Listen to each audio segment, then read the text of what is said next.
Hello there, beautiful humans. How are you? It's Adria, speaker, author, coach, and COVID recovery. I am slowly and surely doing this, climbing up the mountain and beginning to feel a little bit better. But oh boy, it has been quite a siege. It really has been. So, my darlings, what I want to share with you today is something that I was talking with a friend, and she was telling me about a villa in Italy. And I promise I will get back to the villa in Italy. I want to begin with this. What I want to begin with is a favorite martial arts motto of mine is fall down 7 times, get up 8. And what I say to you is, I really truly feel that that has been my life in so many ways. That I'll start off crawling, I start walking fast, I start running, and then I fall on my face. And I think all of us go through that. I think all of us go through that. So, what's important is that we get up again. And if we whine too much about what we're going through, about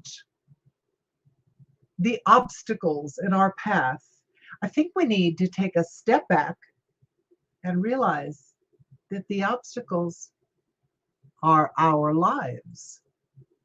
They are part of our lives.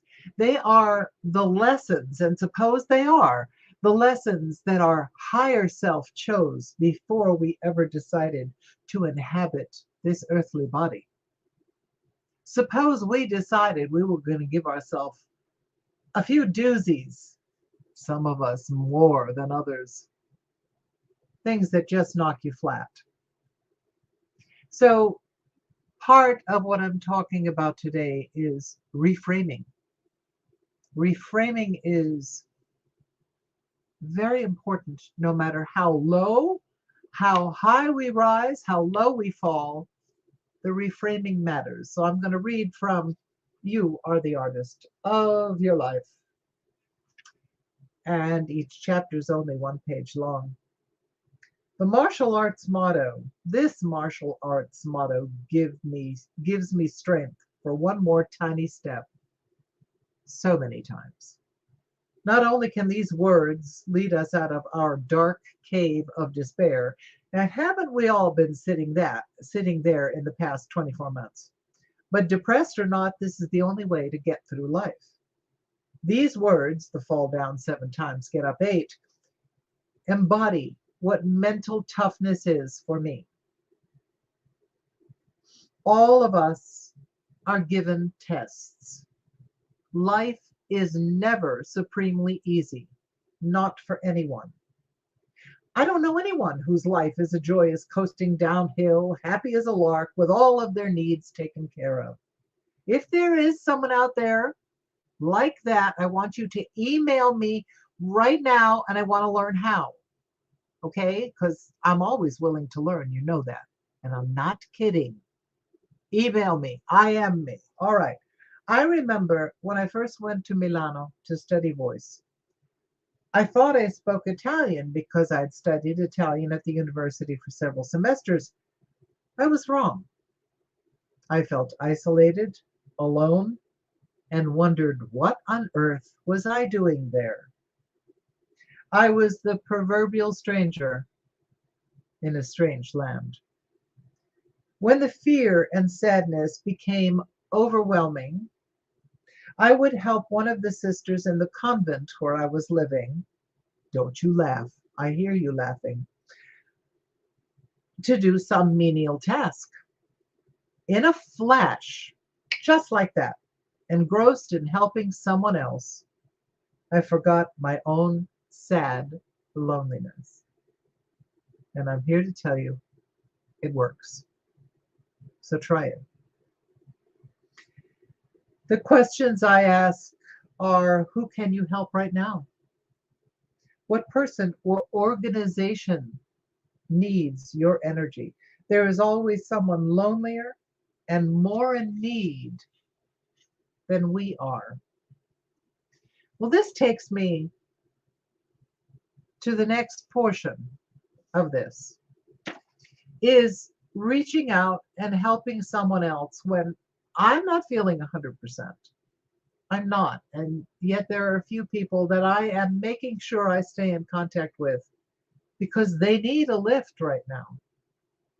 I'm not feeling 100%, but just engaging with them, I feel better. We are designed for connection. And when we don't, I believe we are depriving ourselves and others of a really beautiful experience. Sometimes we need to realize that the obstacles that are in our path, as I said, are part of our life.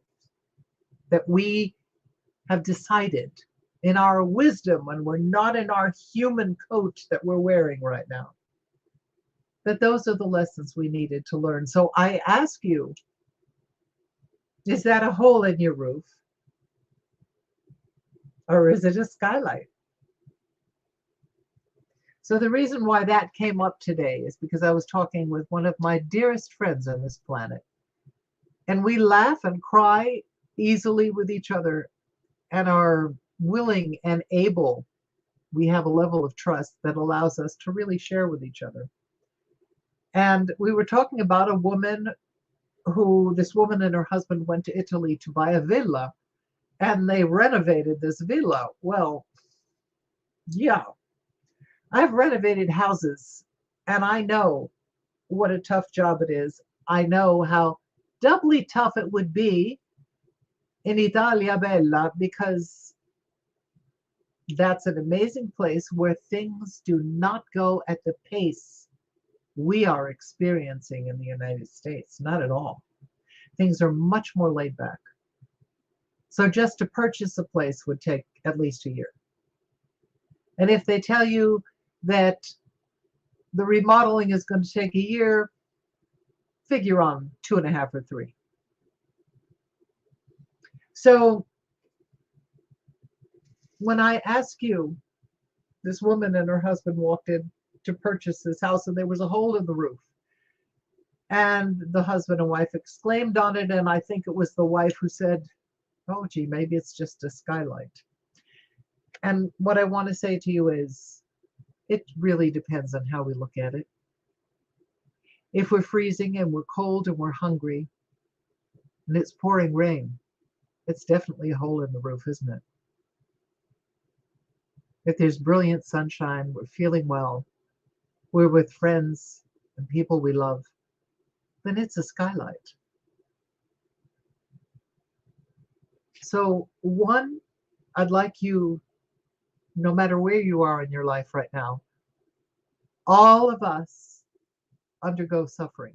Every single person that you meet is suffering about something. That's part of Earth School. So take the energy that you have, the love that you have, and even if you don't do something tangible, take your love and surround them with it. It works miracles, I promise you.